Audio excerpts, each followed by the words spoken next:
All right, so I'm gonna go ahead and do a cardiovascular assessment today. I have Carmen here. She's gonna volunteer to help me with the cardiovascular assessment.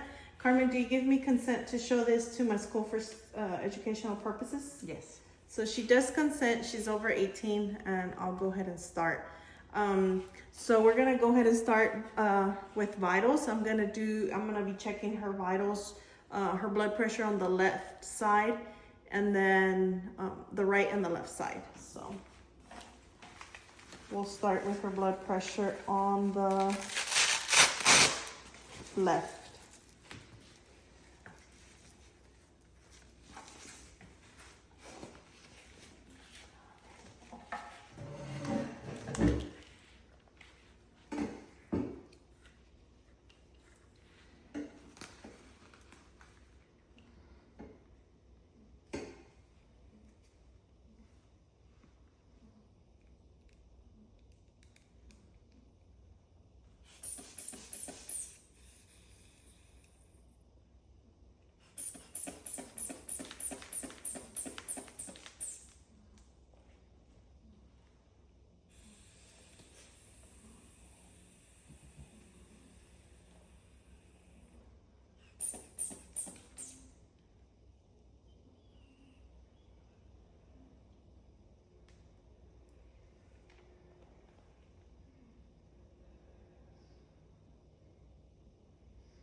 All right, so I got 118 over 70.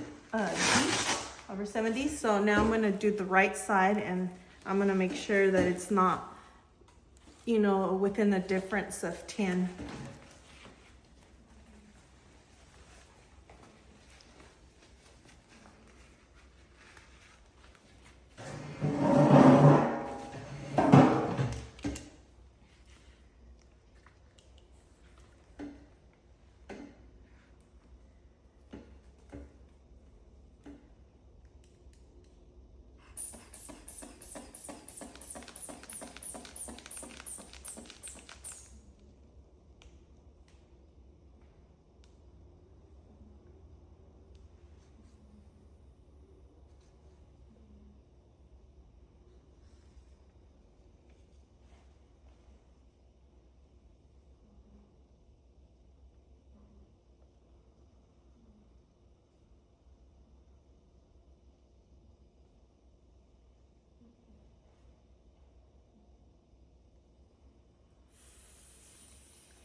So for this one, I got 120 over 72, which it's normal.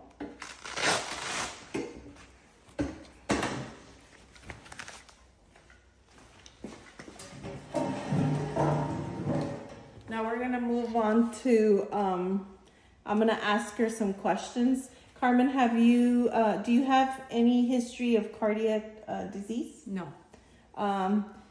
Do you have any chest pain right now? No. Any shortness of breath? No. Any fatigue? No. Do you smoke? No. Drink alcohol? No. Have you had any caffeine intake today? One cup of coffee today. Okay. Yes. All right. Do you exercise? Yeah. And do you take any cardiac medications? No. All right. Now I'm going to check her level of consciousness. Carmen, can you please tell me your name? Carmen. And then can you tell me where you are? I'm in Luling, Texas. And can you tell me the date? October 16, 2025. All right. So Carmen is orientated to place, time, and date. Now I'm going to inspect her jugular venous distension. So I'm going to be using a light just to make sure that I can inspect it correctly. I'm going to have you just kind of turn your head like that, and I'm going to be assessing the jugular venous vein right here for any distension, which it's good. And I'm going to assess the other side.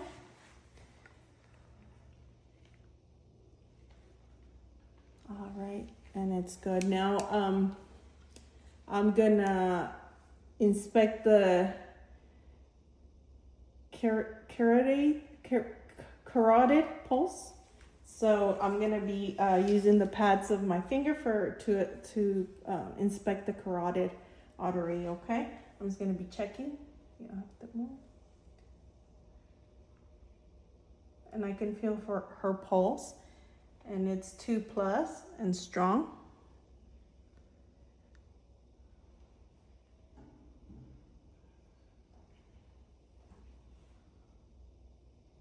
Can feel it right there. Good. So there's no visible jugular venous distension, no abnormal pulsations that I could see. And now I'm going to listen with the stethoscope for the carotid artery, and just to make sure that it's strong and equal bilaterally when I listen to it. I'm going to be listening to your carotid artery.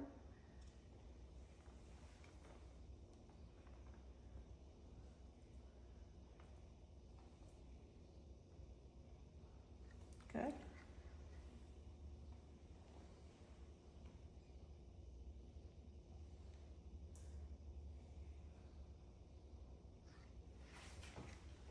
All right, so the carotid pulse is strong and equal bilaterally. There's no thrills or brutes.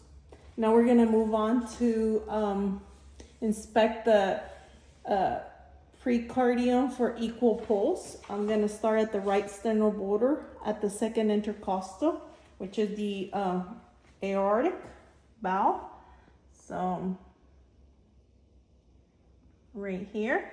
And then I'm going to move to the left external border at the second intercostal. That's where the pulmonic valve is.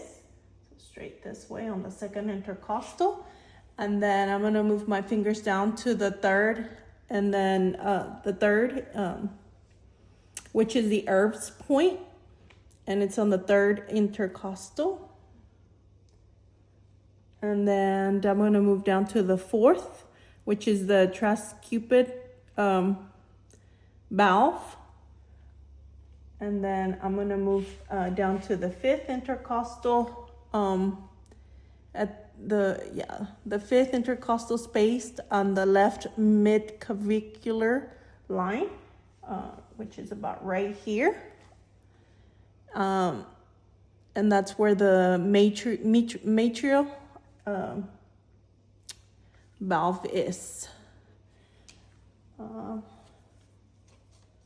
After that, I'm gonna use my stethoscope to listen for the aortic valve, the pulmonic, the Erb's point, the tricuspid, and then of course the mitral, which is on the fifth intercostal space for the apical pulse. So we're gonna start. Once again, we're going to start on the second intercostal space for the aortic valve, which is right here.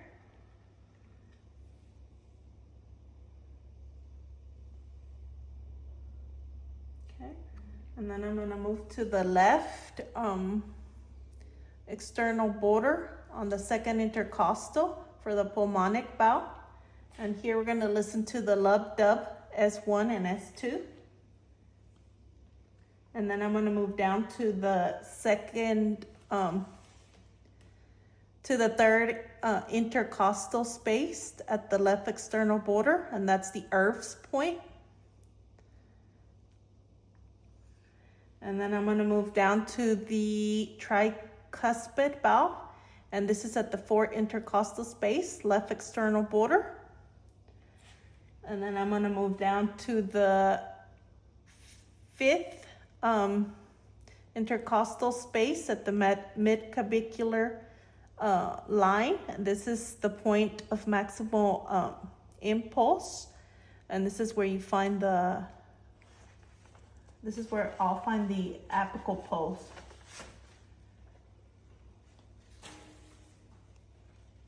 And hers is strong. So now I'm gonna measure the apical pulse for a full minute or 16 seconds to make sure that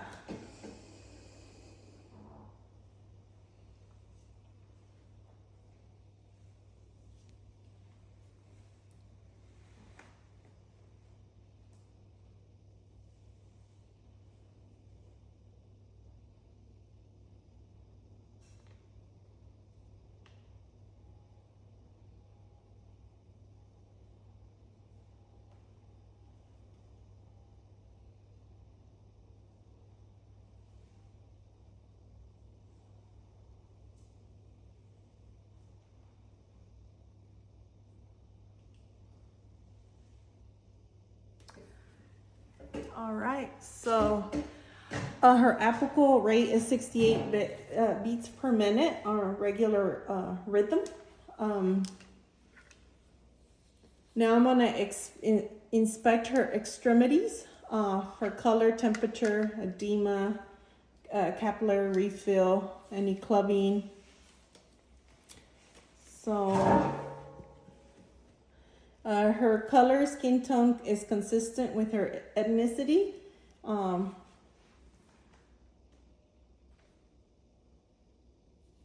Her temperature is warm and dry.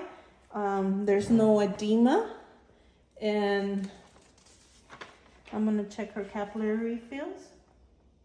Good. All right, so her capillary refills are less than 2 seconds. Let me tell me if you feel any tenderness in your calves. No? So there's no tenderness on the calves. Now I'm gonna palpate her peripheral pulses, which is the radial, the ulnar, the brachial, the popliteal, the posterior tibia, and the dorsalis tibia. And we're gonna start with her radial. I'm gonna be checking her pulse, which is at the right here at the ulnar, and it's pretty strong. And I could feel it really good.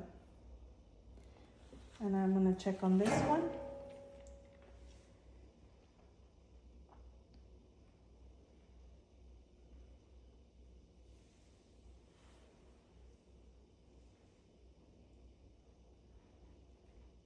Oh, and I feel it right here.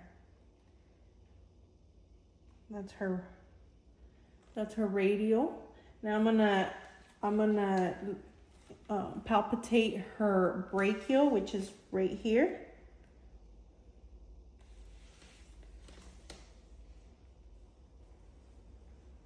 Right here, and I could feel it, and it's strong as well. I'm gonna check it on this arm.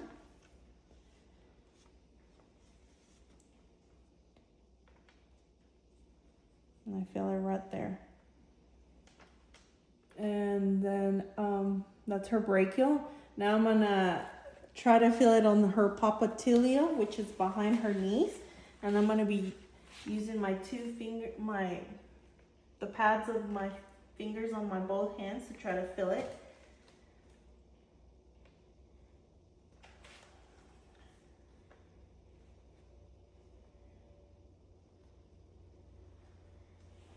And this one's kind of hard to feel. And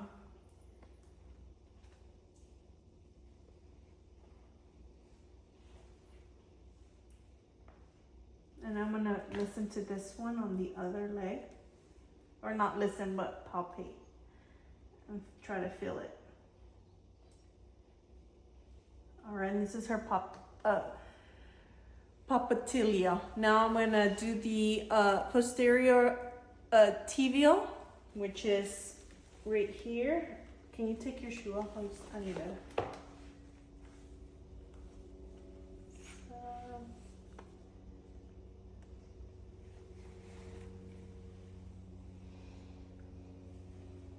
All right, and then her dorsalis.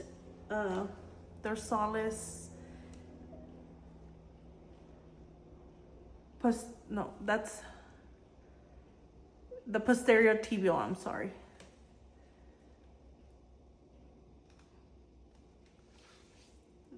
there. So this is the dorsalis site, and then this is the posteriotibial site. All right. Okay, so all peripheral pulses are palpable, 2+ bilaterally, and this concludes my assessment. Thank you.